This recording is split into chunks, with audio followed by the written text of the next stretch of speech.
राधे राधे मित्रों, हमारे चैनल हरी कृपा में आपका बहुत बहुत स्वागत है। मित्रों, आज हम आपके समक्ष वैशाख मास महात्म्य का 8वां अध्याय लेकर आए हैं। अध्याय शुरू करने से पहले मेरी आपसे एक रिक्वेस्ट है कि अगर आप अभी तक आपने हमारे चैनल को सब्सक्राइब नहीं किया है तो प्लीज़ पहले हमारे चैनल को सब्सक्राइब कर लें। साथ ही साथ दिए गए नोटिफिकेशन बेल को भी ज़रूर दबाएं ताकि आगे जब कभी कोई नई वीडियो आए तो उसकी नोटिफिकेशन आपको तुरंत मिले। इसी के साथ मित्रों, श्री हरि के चरणों में नमन करते हुए अध्याय प्रारंभ करते हैं।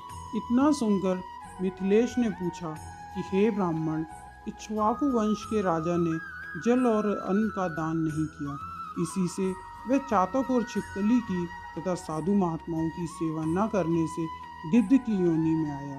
परंतु आपने बताया कि वह 7 जन्म तक कुत्ते की योनि में आया।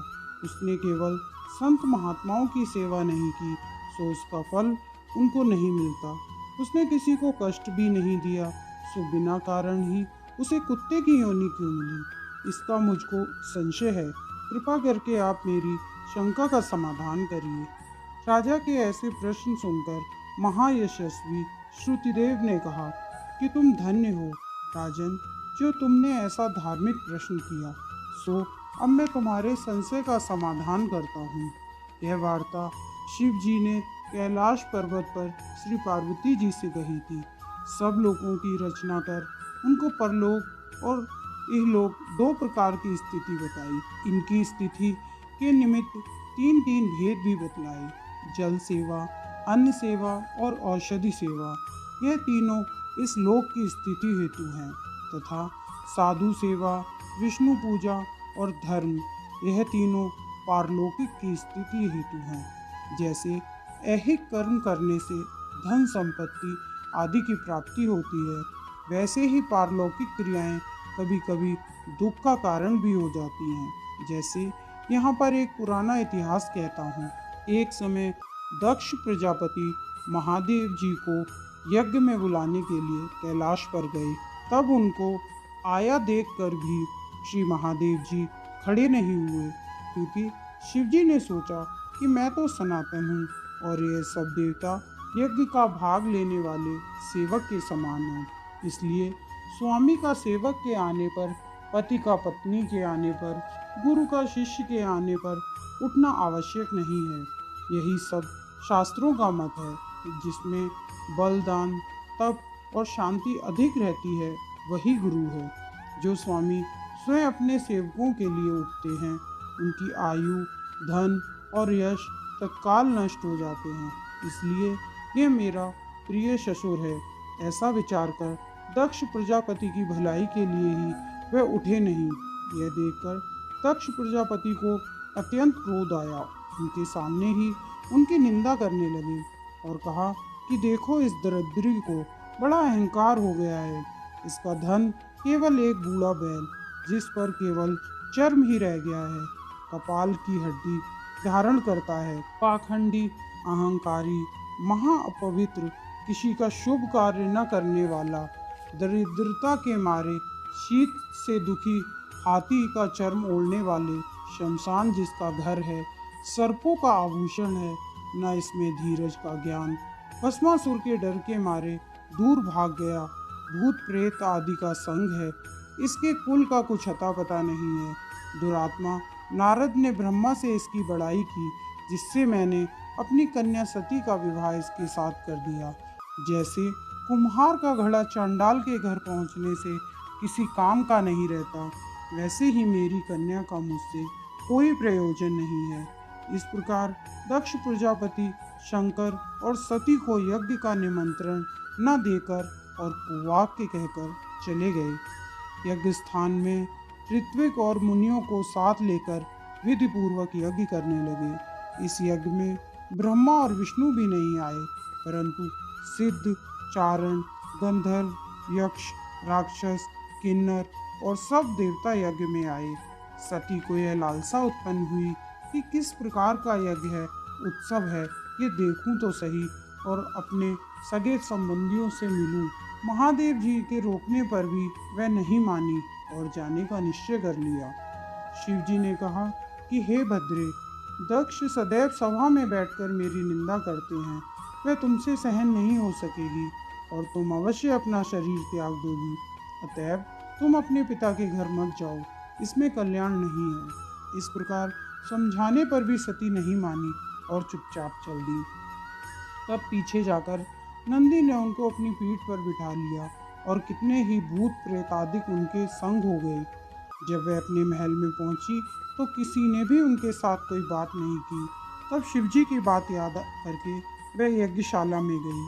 वहां पर सभी लोग सती से कुछ न बोले। सती चुपचाप वहां खड़ी रही और रुद्र की आहुति तक पिता की चेष्टा देखती रही। जब दक्ष ने रुद्र की आहुति नहीं दी तो सती ने क्रोध युक्त होकर कहा कि जो बड़ों का अपमान करते हैं उनका कल्याण नहीं होता। तुमने सारे जगत के रचयिता अविनाशी रुद्र को आहुति नहीं दी है। यहाँ जितने ऋषि मुनि महात्मा एकत्रित हुए हैं, इन्होंने भी तुमको सद्बुद्धि नहीं दी। ऐसा प्रतीत होता है कि विधाता तुम्हारे साथ इनके भी प्रतिकूल है। जब सती एक वचन कह रही थी तो पूषा देवता मुंह फाड़कर हंसने लगे और कर्महीन भृगु दाढ़ी और मूछ फड़काने लगा। दक्ष निंदा करने लगा। ये सब बातें सुनकर सती को अत्यंत क्रोध आया और वह पति की निंदा सुनकर प्रायश्चित के रूप में सबके देखते देखते हवन कुंड में कूद पड़ी। सती के गिरते ही हाहाकार मच गया। शिव जी के कर्ण भागकर शिव जी के पास आए और सारी कथा कह सुनाई। महादेव ने काल रूप हो क्रोध से अपनी जटा उखाड़कर पृथ्वी में दे मारी, जिससे बड़ा बलवान महाकाय वीरभद्र उत्पन्न हुआ। तब शिव जी ने उसको आज्ञा दी कि मेरे निंदक दक्ष का नाश कर दो, जिसके कारण सती को शरीर त्यागना पड़ा। महादेव जी की आज्ञा पाकर सहस्त्र भुजाओं वाला और यमराज के सदृश वह वीरभद्र यज्ञशाला में जा पहुंचा और देवता असुर मनुष्य आदि जो भी यज्ञ में उपस्थित थे सबको मारने लगा। पूषा जो हंसा था उसके दांत उखाड़ डाले, दुरात्मा भृगु की दाढ़ी और मूछ उखाड़ डाली। जिसने जो अंग फड़काया था उसके वही अंग वीरभद्र ने उखाड़ फेंके। भृगु जी के मंत्र बल से दक्ष के सिर की रक्षा होने के कारण बड़े उद्यम करने पर भी जब सिर नहीं कटा, तब रुद्र ने स्वयं आकर उस दुरात्मा दक्ष का सिर काट कर अलग कर दिया और जो यज्ञ में आए थे उन सब का संहार कर शिव जी गढ़ों सहित कैलाश को चले गए। जो मरने से बचे थे वे ब्रह्मा की शरण में गए। तब ब्रह्मा जी सबको संग ले कैलाश पर शिव जी के समीप पहुँचे और अनेक स्तुति कर महादेव जी का क्रोध शांत करके तथा उनको साथ लेकर यज्ञशाला में पहुँचे और जितने यज्ञशाला में मारे गए थे उन सबको जीवन दान दिया। सदाशिव ने दक्ष के धड़ पर बकरे का सिर रखकर जीवन दान दिया। इस कारण शिवोपासक इनकी प्रसन्नता के लिए बम बम किया करते हैं। ऐसे ही बकरे की दाढ़ी भृगु जी के मुख पर लगा दी गई। पूषा को दांत नहीं दिए गए। उससे कहा कि अन्न को पीस कर खा लिया करेगा। इस प्रकार किसी के अंग लगाकर सबके अंग जोड़कर उन सबका कल्याण कर दिया। दक्ष का यज्ञ पूरा करा के सब देवता अपने अपने स्थानों को चले गए और शिवजी नैष्ठिक ब्रह्मचर्य व्रत का धारण कर गंगा तट पर पुन्नांग वृक्ष के नीचे तप करने लगे। उधर दक्ष पुत्री सती ने हिमालय के घर पर उसकी स्त्री मेनका के घर से जन्म लिया और वहीं पर उनका पालन पोषण होने लगा।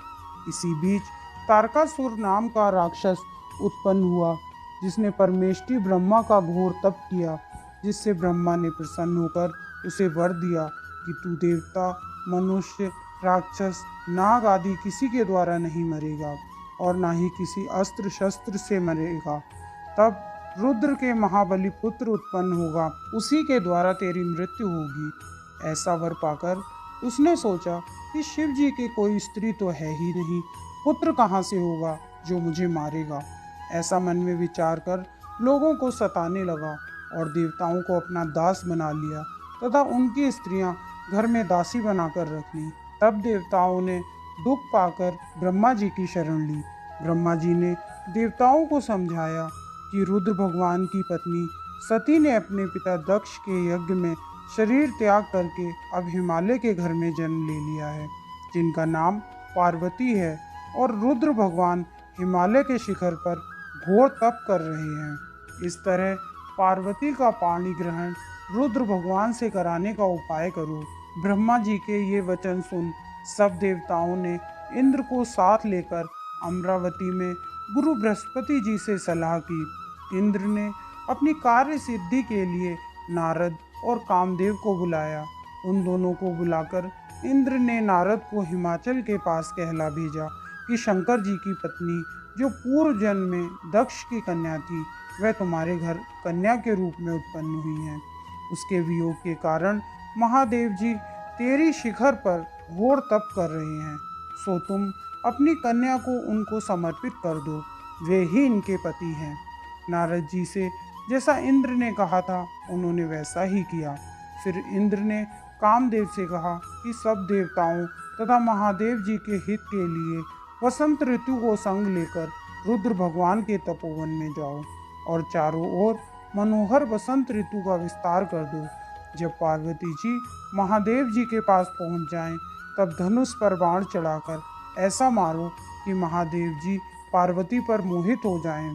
उनके मोहित होने पर पार्वती जी से संगम होने पर सब प्रकार के कार्य पूरे हो जाएंगे। कामदेव जो आज्ञा कहकर वसंत ऋतु तथा अपनी स्त्री रति और सब अनुचरों को संग लेकर उस ओर शीघ्र चला गया।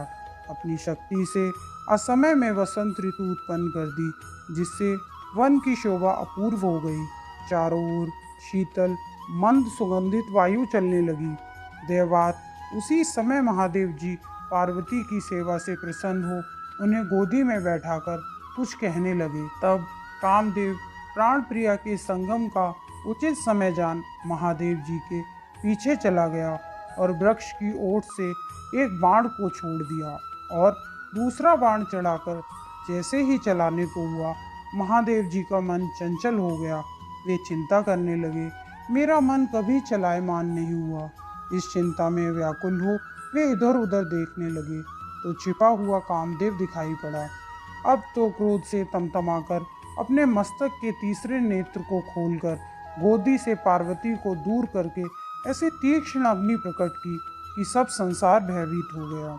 उस अग्नि से धनुष बाण सहित कामदेव जलकर भस्म हो गया। सब देवता अपना कार्य सिद्ध हुआ समझकर बसंत और रति के सहित दंड की आशंका से भयभीत होकर भाग गए। पार्वती जी भी डर के मारे आंखें बंद करके दूर हट गईं और महादेव जी अंतर्ध्यान हो गए। महादेव जी के हित की इच्छा करने वाले देवताओं को फल की सिद्धि प्राप्त नहीं हुई, उल्टा अनर्थ ही हुआ। जो कोई साधु के संतों के संग दुष्टता करते हैं, उनका कामदेव जैसा ही हाल होता है। कार्य सिद्धि के लिए संतों की सेवा अवश्य करनी चाहिए। साधुओं की सेवा न करने से इक्ष्वाकु के पुत्र ने दुख भोगा और अनेक बुरी योनियों में जन्म लिया। देखो, रुद्र का अप्रिय करने से कामदेव का क्या हाल हुआ। जो इस पुण्य चरित्र रूपी इतिहास को सुनते हैं, वे जन्म मृत्यु बुढ़ापा आदि से निसंदेह ही छूट जाते हैं। इसी के साथ मित्रों, वैशाख मास महात्म्य का 8वां अध्याय संपन्न होता है। अगर आपको अध्याय पसंद आया हो तो इसे ज़्यादा से ज़्यादा शेयर करें तथा लाइक करें। इसी के साथ आपके मंगल की कामना श्री हरि के चरणों में करते हुए अब मैं आपसे विदा लेना चाहूँगा। राधे राधे मित्रों।